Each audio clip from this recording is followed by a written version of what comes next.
Para você que é negacionista e a favor da matança das girafas na Amazônia, o C6 Bank já deu a solução. Mas o que deu errado nisso? Este é o Visão Libertária, sua fonte de informações descentralizadas e distribuídas.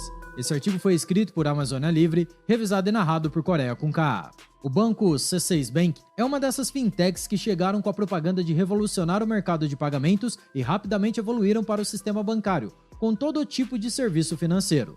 São vários casos de sucesso que envolvem outras iniciativas, sendo a mais famosa o Nubank. No entanto, apesar de se venderem como revolucionárias, continuam no paradigma do atual sistema bancário, sob pesada regulamentação e vigilância estatal, sendo alvos de impostos e informando os dados financeiros dos seus usuários ao Leviatã Brazuca.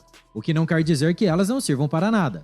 Na verdade, identificamos que essas fintechs são evoluções do sistema financeiro bancário arcaico, ou seja, são uma transição de bancos físicos para bancos virtuais. Contudo, repetimos, ainda assim no atual paradigma financeiro. De maneira geral, essas empresas têm a vantagem de oferecer serviços mais ágeis e com menor burocracia. Além disso, não possuem o custo exorbitante de manter uma miríade de funcionários contratados em regime CLT e uma estrutura de agências físicas com aluguéis, taxas, multas e coisas de todo tipo. Advém dessas características uma grande economia de recursos, se comparadas ao sistema bancário tradicional, possibilitando cobrar menores taxas ou oferecer melhores rentabilidades aos seus clientes. Nos idos de 2020, André Brandão, então presidente do Banco do Brasil, que era a favor da privatização do primeiro banco brasileiro, fundado em 1808 por Dom João VI, chegou a dizer que se o banco não fosse privatizado, as fintechs acabariam com ele. Então reconhecemos haver vantagens e muitas pessoas têm aderido aos serviços oferecidos por essas plataformas, que crescem rapidamente no Brasil. No entanto, a verdadeira ruptura desse sistema é a blockchain, com entidades autônomas descentralizadas e distribuídas, executando os softwares, mantendo a rede funcionando 24 horas por dia, 7 dias por semana, sendo o Bitcoin a principal delas hoje.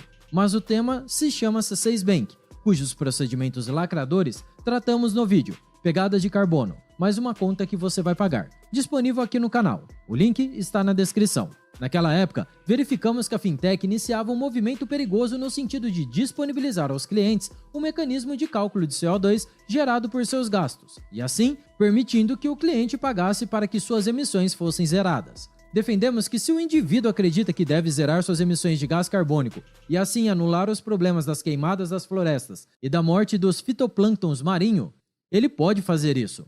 O problema é que, em um sistema extremamente regulado como vivemos no Brasil, essa que é uma iniciativa inocente pode virar uma exigência estatal. Basta apenas uma canetada xandônica. Assim, você e eu nos tornamos bandidos e párias da sociedade do dia para a noite, sem fazer absolutamente nenhum mal a nada nem a ninguém. Não é nosso objetivo nessa argumentação atacar o método de determinação da pegada de carbono em si. Mas é óbvio que esse procedimento está longe de ser uma verdade da ciência. Mesmo esse pessoal cientificista discorda entre as inúmeras maneiras de se realizar tal determinação. No final das contas, para chegar a um valor de CO2 emitido, há de se fazer inúmeras aproximações, de se fixar inúmeras condições de contorno e de se assumir inúmeras premissas. Portanto, meu caro libertim, não caia nesse papo de que os governos querem diminuir o carbono na atmosfera. Na verdade, você é o carbono que eles querem eliminar. Mas enfim, voltando ao C6 Bank. Ele pareceu bacana e modesto no sentido de possibilitar ao esquerdomacho sojado do Leblon uma alternativa para aplacar sua insignificância no mundo e colocar algum sentido em sua vida imanente e miserável. Ou seja, ele lacrou. Mas e agora? O que aconteceu com esse pessoal da Lacrolândia? Pois é, parece que realmente a máxima de quem lacra não lucra continua verdadeira também para esta fintech. O C6 Bank vem amargando prejuízos seguidos e crescentes, sendo de 2,2 bilhões de reais apenas em 2022. E se considerarmos desde 2021 até o primeiro semestre de 2023, os prejuízos somam 3,5 bilhões de reais. Boa parte desses prejuízos podem ser atribuídos ao bom e velho calote. O banco tem emprestado dinheiro para maus pagadores, tendo que aumentar repetidamente as reservas para lidar com esse tipo de situação.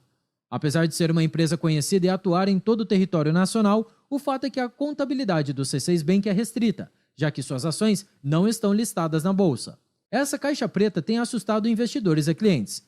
Mas, além disso, a plataforma costuma exigir reconhecimento facial dos clientes, mesmo para pequenos pagamentos. O que, além de ser um constrangimento para o usuário, é um fator que demanda tempo e que vira e mexe dá problema na própria identificação. Imagina você em uma fila enorme do supermercado tentando tirar foto do seu rosto e o banco dizendo que não é você. Imagina o constrangimento quando a própria caixa e os clientes da fila começam a reclamar e a caçoar, divertindo-se da sua situação. Clientes também têm reclamado de alteração em características de sua conta, como o limite de crédito. Imagina que, de uma hora para outra e sem aviso, o banco diminui seu limite de cartão de crédito. Aí você vai feliz e contente para comprar aquele liquidificador lindo, mas descobre na hora que não tem mais o limite que imaginava ter. Além disso, chega a enviar 10 mensagens por dia com propaganda de seus produtos, opções de investimentos e diversos serviços que os usuários não desejam. E não adianta reclamar, não dá para desabilitar no aplicativo. Mas se você quiser a fatura do seu cartão, aí eles não mandam. Veja como, apesar de ser uma fintech, esses bancos estão sob o mesmo regime do atual sistema financeiro. No início desse ano de 2023, a C6 Bank, após realizar demissões de funcionários, recebeu críticas do Sindicato dos Bancários filiado à CUT. Inclusive, veja como o que há de mais arcaico recai sobre a iniciativa. Também neste ano de 2023, a C6 Bank começou a cobrar tarifa por pouco uso. Ou seja, se usar pouco os serviços do banco, terá de pagar. É a mesma lógica das prefeituras cobrando mais IPTU de quem mantém um terreno sem construir. Recentemente, a JP Morgan injetou dinheiro na empresa, com o intuito de melhorar seu índice de Basileia. Este índice mede a quantidade de ativos do banco em relação ao seu volume de empréstimos, ou seja, tenta medir a solvência da instituição financeira. Hoje em dia, o índice de Basileia do C6 Bank gira em torno de 11%, sendo que o mínimo exigido pelo Banco Central brasileiro é de 10,5%. Em outras palavras, a instituição tem em caixa apenas uma fração dos ativos que ela administra, ao que conhecemos como reserva fracionária, criticada por muitos economistas da escola austríaca. A verdade é que todos os bancos mundo afora adotam o sistema de reservas fracionárias, e o índice de inadimplência explodiu este ano no Brasil. Todos os bancos experimentaram queda do seu desempenho por conta da falta de pagamentos de financiamentos. E a causa disso é apenas o amor. As famílias estão falidas, as empresas estão fechando as portas, empreendedores estão deixando o Brasil. Não há perspectiva de melhora da economia macroeconômica brasileira. Mas quem liga? Só o que importa é que o amor venceu. Mas se você não quer passar por este desconforto novamente, recomendamos que assista ao nosso vídeo. Fizeram um L? Partiu o algoritmo. E se quiser saber mais sobre a pegada de carbono, não deixe de conferir o vídeo Pegada de Carbono, mais uma conta para você pagar. Ambos estão aqui na descrição. Obrigado por sua audiência. Se você gostou desse vídeo, clique no ícone de curtir abaixo e compartilhe em sua rede social. Caso deseje ser notificado de outros vídeos, inscreva-se no canal e depois clique no ícone da campainha. Até a próxima e tchau, obrigado!